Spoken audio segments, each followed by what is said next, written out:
నమస్కారం. సో ప్రభుత్వం ప్రతిష్టాత్మకంగా 4 గవర్నమెంట్ స్కీమ్స్ అనేవి జనవరి 26 లాంచ్ చేయడం జరుగుతుంది. అందులో భాగంగా ఈ 4 స్కీమ్స్ని చాలా డీటెయిల్డ్గా ఫీల్డ్ వెరిఫికేషన్ 16వ తారీఖు నుంచి 20వ తారీఖు వరకు కంప్లీట్ చేస్తున్నాం. సో అందులో భాగంగా ఈరోజు జనగాం మరియు బచ్చన్నపేట్ మరియు వివిధ wards, municipality and also villages కూడా విజిట్ చేయడం జరుగుతుంది. సో 4 స్కీమ్స్లో ఫస్ట్ స్కీమ్ రేషన్ కార్డ్స్. ప్రభుత్వం నిన్నటి నుంచి ఆదేశాలు, డైరెక్షన్స్ కూడా ప్రభుత్వం నుంచి క్లారిటీగా అందరికీ విలేజెస్లో ఇవ్వడం జరిగింది. అర్హులైన ప్రతి ఒక్కరికి కూడా రేషన్ కార్డ్స్ అనేది నిరంతరంగా ఇస్తూనే ప్రక్రియ అది. సో దీన్ని ఇలాగే కొనసాగిస్తుంటాం. సో మొట్టమొదటిసారిగా ఈ యొక్క ప్రక్రియలో భాగంగా మన క్యాస్ట్ సర్వేలో ఉన్న కొన్ని అప్లికేషన్స్ అవి ఏవైతే ఇంతకుముందు ఎప్పుడు కూడా ఫ్యామిలీ మెంబర్స్కి రేషన్ కార్డ్ లేని వాళ్ళ లిస్ట్ ఎవరైతే ఉన్నారో అది వెరిఫై చేస్తున్నాము. అదేవిధంగా పాత లాస్ట్ 5-6 ఇయర్స్ నుంచి మీ సేవలో అప్లై చేసుకొని ఫ్యామిలీ మెంబర్స్ అడిషన్స్ మరియు మ్యూటేషన్స్ ఏవైతే పెండింగ్ ఉన్నా అవి కూడా వెరిఫై చేస్తున్నాము. మూడవది ప్రజాపాలన సేవా కేంద్రంలో కూడా ప్రజాపాలన అప్పుడు లాస్ట్ డిసెంబర్లో ప్రజాపాలన అప్పుడు ఇచ్చిన అప్లికేషన్స్ కూడా అవి ఇప్పుడు కంపైల్ చేస్తున్నాం. అవి కూడా ఈ 1-2 డేస్లో అవి కూడా వెరిఫికేషన్ కంప్లీట్ చేస్తాము. ఈ 3 మిగిలినా కూడా ఇంకా ఎవరైనా మిస్ అయిన వాళ్ళు కూడా 21వ తారీఖు నుంచి 25వ తారీఖు వరకు గ్రామ సభలు కండక్ట్ చేస్తాం. అందులో కూడా మీరు దరఖాస్తు ఇవ్వచ్చు. లేదు ఒకవేళ గ్రామ సభలో కూడా ఇవ్వలేని వాళ్ళు కూడా ప్రజాపాలన సేవా కేంద్రం ఎంపీడీ ఆఫీస్లో ఉంది, అక్కడ కూడా ఈ యొక్క దరఖాస్తులు ఇవ్వచ్చు. సో ఈ 5 స్టెప్స్ విధంగా ప్రభుత్వం రేషన్ కార్డ్స్ అనేవి సాచ్యురేషన్ బేసిస్లో అర్హులైన ప్రతి ఒక్కరికి ఇవ్వాలనే ఉద్దేశంతో ఈ 5 స్టెప్స్ బేసిస్ మీద మనము ఈ రేషన్ కార్డు అమలు చేసే విధానం చేస్తున్నాము. రెండవది ఇందిరమ్మ హౌసెస్.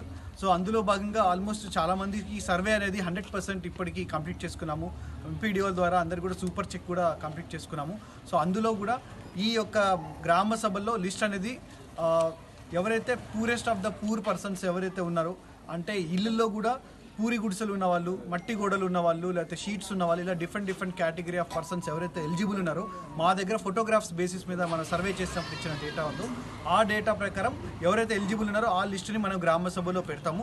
అది కాకుండా మాది కూడా మిస్ అయింది, లేకపోతే మాది కూడా పూరి గుడిసె, లేకపోతే ఎలిజిబుల్ లిస్ట్ ఫస్ట్ రేకుల్ షీట్స్, లేకపోతే మట్టి గోడలు, పూరి గుడిసెలు, ఇలా డిఫరెంట్ కేటగిరీలో ఎవరైనా ఉన్నారు ఆ అబ్జెక్షన్స్ కూడా తీసుకుంటాం. అదేవిధంగా ఇంకా ఎవరైనా కొత్తగా మళ్ళీ ఇందిరమ్మ ఇల్లుల కోసం అప్లై చేసుకునే దరఖాస్తుదారులు ఎవరైనా గ్రామ సభలో కూడా ఇవ్వచ్చు, మరియు ప్రజాపాలన సేవా కేంద్రంలో కూడా కొత్తగా దరఖాస్తులు కూడా తీసుకోవడం జరుగుతుంది 21వ తారీఖు నుంచి 25వ తారీఖు వరకు.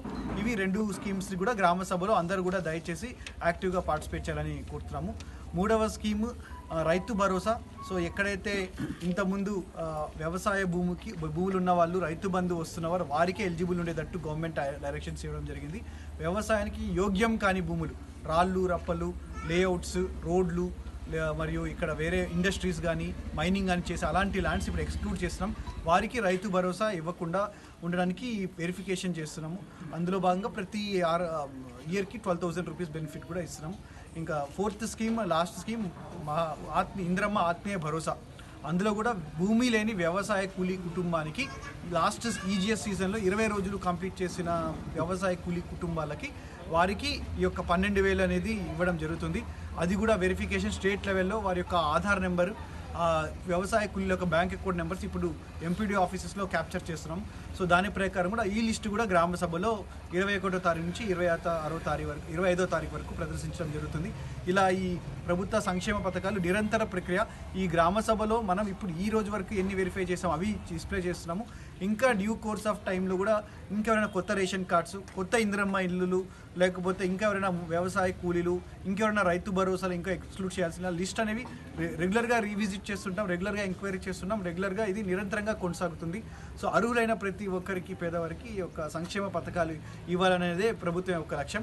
సో దానికి అనుగుణంగా అధికారులు మరియు జిల్లా యంత్రాంగము మరియు మండల్ లెవెల్లో, విలేజ్ లెవెల్లో కూడా ఫీల్డ్ స్టాఫ్ అందరూ కూడా మేము కృషి చేస్తున్నాము. సో దీనికి ప్రజలందరూ కూడా, మీడియా వారు అందరూ కూడా సహకరించాలని కోరుతున్నాం. Thank you.